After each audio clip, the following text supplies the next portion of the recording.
What's going on there, YouTube? Welcome back to another comic book video. Okay, so we're going to continue our coverage over the Incredible Hulk. Now, real quick, before we actually dive into today's video, I do want to mention that I am a tad bit sick, so my voice may sound a tad bit different, but hey, the videos must come out. Now, with that being said, we're going to cover a two-part story arc that actually takes place in The Incredible Hulk, issue number 113 and issue number 114. Now, with this two-part story arc, it's really more about the idea of the Hulk fighting against the Sandman. You see, you guys really did love my Hulk vs. Rhino video, and you guys love the idea of seeing different villains who usually fight against Spider-Man fighting against other characters in the Marvel universe. And so for the Sandman, he was kind of like Rhino. You see, when it came to Sandman, after he made his first few appearances in Amazing Spider-Man, you then have Marvel begin to shop the character around in other books. Like, for example, the Sandman had actually joined the Frightful Four, a group of characters that is usually known for fighting against, well, the Fantastic Four. But after a few story arcs there, you did have Marvel say, hey, why not try to see the Sandman fight against the Hulk, to give the Hulk some different characters to fight against besides his usual group of characters? And so today's two-part story arc is the first time you had the Sandman actually fight against the Incredible Hulk. Now, something I do want to mention is that this story arc does pick up moments after the ending of a previous story arc. Now, I'm not really going to sit down and try to explain what happened in that previous story arc. The only thing you need to know, honestly, is that for the Incredible Hulk, he was on a different planet. And so his main goal is to, well, get back home to Earth. The problem was he took a spaceship that was not properly ready for space travel. Now, for the Hulk, it's no big deal. He should be okay when it comes to traveling across the universe in this not really proper spaceship. But the problem was right after the spaceship had, well, blast off, he was turning back into Bruce Banner. And Bruce's body really cannot handle the idea of traveling across the universe in a spaceship that was not even properly ready for traveling. But because the spaceship was actually being powered by gamma energy, you have Bruce realize that if he's able to hit himself with a huge amount of gamma energy, he'll turn back into the Hulk and then be able to actually survive the travel back to Earth. Now, like I said earlier, for the character better known as the Sandman, he was originally a Spider-Man villain, but you didn't have Marvel begin to shop the character around in other books like the Fantastic Four. And really, right after he had joined the Frightful Four, there was another story arc where you had a Sandman fighting against the Fantastic Four, but not alone. You see, when it came to our heroes, the Fantastic Four, when they had went into the negative zone and they were saved by the Inhumans to come back to Earth, they also brought back another character, and that would be Blastar. Now, Blastar really showed that he is a powerful character, somebody that could not be easily taken down. And with the help of the Sandman, those two characters almost were able to take down the Fantastic Four. But Blastar was sent back to the negative zone and Sandman was easily defeated. And so his goal right now is to find a spaceship that could possibly help him reach the negative zone to get Blastar, come back to Earth and defeat the Fantastic Four of the heroes who may stand in their way. And so he just found out there is a spaceship that could actually do it at a nearby military base. Now, for Betty Ross, she does play an important role in this story arc. You see, Betty Ross has been worried about the Hulk for a while because, well, he had just disappeared in space. Now, she has no idea the Hulk is about to come back to Earth. And so when we switch over to the Hulk, we actually see him back on Earth finally. And after he does land on Earth, he goes ahead and destroys the spaceship that brought him back home. Now, because of the traveling, also the Hulk is kind of the Hulk, he does get very tired and decide to rest a tad bit. But you didn't have the Hulk be, well, woken up by the Sandman. Now, this does make for a very interesting battle when it comes to the Hulk fighting against the Sandman, because the Hulk does not really have the brains to actually find a way to take down the Sandman. But also, the Sandman is something you just can't punch and everything and be all done, because he's basically made out of sand. He can take your punches and continue on to fight against you. And so for about 3 pages, we do see the Hulk trying his best to fight against the Sandman, but the Sandman shows that he is somebody who cannot be easily defeated. Now, after a few pages, you then had the Sandman explain why he came over to the Hulk and why he needs the Hulk help to achieve a certain goal. Now, for the Sandman, he knows that he can easily trick the Hulk by just outsmarting him, because the Hulk is not very intelligent when it comes to just, well, normal conversation.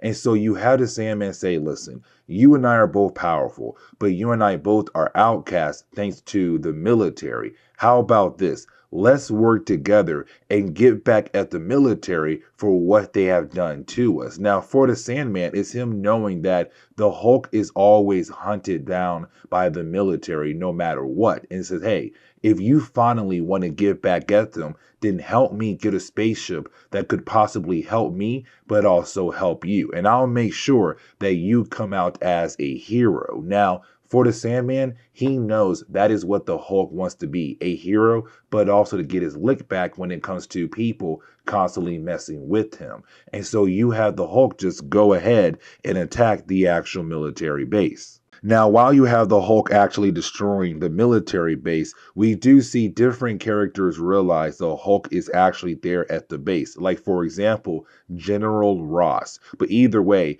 while you have the Hulk just going on this rampage, causing a lot of damage at this military base, he's also causing a huge distraction for the Sandman to actually sneak into the military base and find a spaceship that he came here for. And so it does seem like that maybe the Sandman might be able to actually pull off his plan and possibly bring back Blastar. And we could possibly see Blastar fighting against the Hulk. Except we don't get that actual battle. And the reason why, because while you have the Sandman trying to drive away with the actual spaceship, he's about to crash into Betty Ross, who's also just arriving at the military base in her own vehicle. And so for the Hulk, because he sees both vehicles about to crash into one another, and of course he cares so much for Betty Ross, he goes out of his way to protect her by just causing a shockwave to make sure both vehicles do not crash into one another. But of course, the vehicle Sandman was using is now completely destroyed. And so now the Sandman can no longer get the spaceship out of there while the military is just too busy picking themselves up. And so it does lead into another battle between the Sandman and also the Incredible Hulk. And so getting into this battle is really used to kind of show us once again that for the Hulk, fighting against the Sandman is not going to be an easy task because, well, it is the Sandman. He is somebody you just can't bring down so easily. And so you have the two characters continue to battle on. Now, while the two characters are battling against each other, we do see General Ross, Betty Ross, and other military people realize that the Sandman was actually the bad guy. The Sandman was trying to steal a spaceship, and the Hulk had actually saved the day. Now, in reality, for the Hulk, he was only trying to protect Betty Ross. But for the military, they're kind of like, hey, in our case right now, he's a good guy. But either way, by the end of the battle, you had a Sandman go ahead and escape to live for another day. And before you have the military being able to explain that they understand what the Hulk was actually doing, you have the Hulk leap away as well to get away from the military. And the book really ends, or this chapter really ends, with the Sandman vowing to get his revenge against the Hulk. And that leads into the next chapter. And so, as we dive into the next chapter, we actually pick up with the Mandarin. Now, usually the Mandarin fights against like Iron Man and some other Avenger like characters, but for the Mandarin, he had actually gone up against the Hulk before and had actually lost against the Hulk. But the Mandarin realized that the Sandman and also him had both come very close in defeating the Hulk. But the Mandarin realized if they work together, then maybe they should be able to actually defeat the Hulk. And the Mandarin believes that he is so smart with his brains and the power of the Sandman, they should be able to easily defeat the Hulk for once and for all. But now we have to jump back over to the Hulk. Now, for the Hulk, we saw at the end of the last chapter that he had leaped away to get away from the military base and also the military. And so after doing that, you have the Hulk trying to get a few minutes of rest. Now, for the Hulk, he's also trying to remember some certain goals that he had set up for himself. Like, for example, going after the Mandarin, going after the Sandman. But also, he thinks that he should go ahead and forget about Betty Ross. And the reason why? Because of her father, General Ross. But either way, you didn't have the Hulk turn back into Bruce Banner. Now, for Bruce, his main goal is to find a way to hopefully get rid of the Hulk once and for all, but also to find Betty Ross. But now we have to jump back over to the Mandarin. Now, when we do, we actually see the Mandarin being able to find the Sandman. Now, when he does,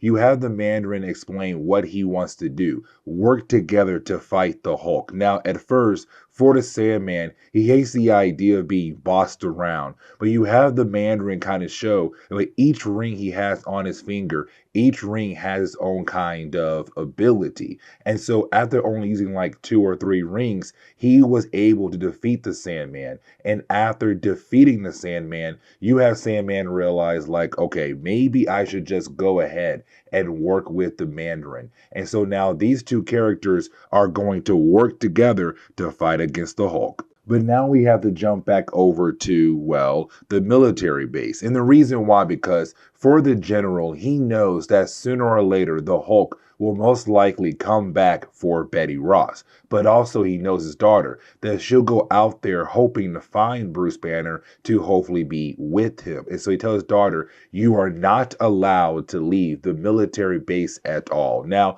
right after he walks out of the room, you didn't have Bruce being able to sneak into the room by using a window. The only problem is that as soon as he enters the room, well, unfortunately, he was noticed by somebody else in the military. And this leads into a whole scene where you have a bunch of soldiers just barge into the room of Betty Ross to hopefully bring down the Hulk. And so with the excitement and his anger, we already know what happens next. You have Bruce Banner turn back into the Hulk once again, and he goes on another rampage. The only problem is, though, while going through this rampage, you see, for the Mandarin, he realized the best way to actually bring down the Hulk is to use gas, because for the Hulk, it is something he's not really able to defend against. And so for the Hulk, out of nowhere, he's hit with a huge amount of gas that is actually able to knock him out,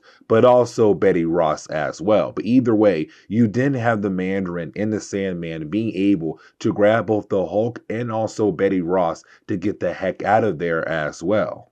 Now, once you have the Sandman, also the Mandarin being able to take the Hulk over to, well, their base, we do learn how they're being able to restrain the Hulk, you see, by using lasers. Now, these lasers are technically giving out the same kind of energy the Hulk gives out, meaning that when it comes to the Hulk, when he does use his super strength against the lasers, it's giving his strength right back at him again, but times 2. And so for the Hulk, it's kind of like fighting against yourself, but in laser form. And so that is how they're able to actually restrain him. Except once you have the Hulk see that Betty Ross is actually in danger, he is able to fight against the lasers and actually break free. So with the Hulk breaking free, it does lead us into the actual ending of this book, today's video, really. And so with the Hulk being free, you have the Mandarin freaking out. Now, guys, this is actually a huge achievement for the Hulk because in the 1970s, he wasn't as powerful as he is in current time when it comes to current comics. And so for him to go through what he has gone through in this two-part story arc, for the Mandarin to see the Hulk still standing, it kind of shows how powerful the Hulk truly is. And so you have the Hulk begin to go on a rampage. Now, you have the Mandarin dip out, but before he does leave, he throws the Sandman into a vast of chemicals. And the reason why, because he knows it will keep the Hulk distracted long enough to allow him to escape. Now, once you have the Sandman come out of the actual vast of chemicals, we do see that his body is beginning to turn into, well, glass. And so for the Hulk, it's kind of like, okay, well, the Sandman has been officially defeated. Now, for the Hulk, he wants to go ahead and kill off the Sandman. But you have Betty say, hey, we don't kill. Don't do that. Let him be. And so the Sandman is not killed off by the Hulk. But the problem is the military arrives and they are able to knock out the Hulk. Now, right before you have the Hulk go completely knock out, you have the Hulk overhear the military telling Betty Ross, good job, because she was able to distract the Hulk long enough to allow them to take him out. And so for the Hulk and Bruce Banner, they kind of believe now that Betty Ross had portrayed them to help out the military to bring them down. And this is where we are going to end today's comic book video. So please leave me a like down below and subscribe. But guys, see y'all next time. Later.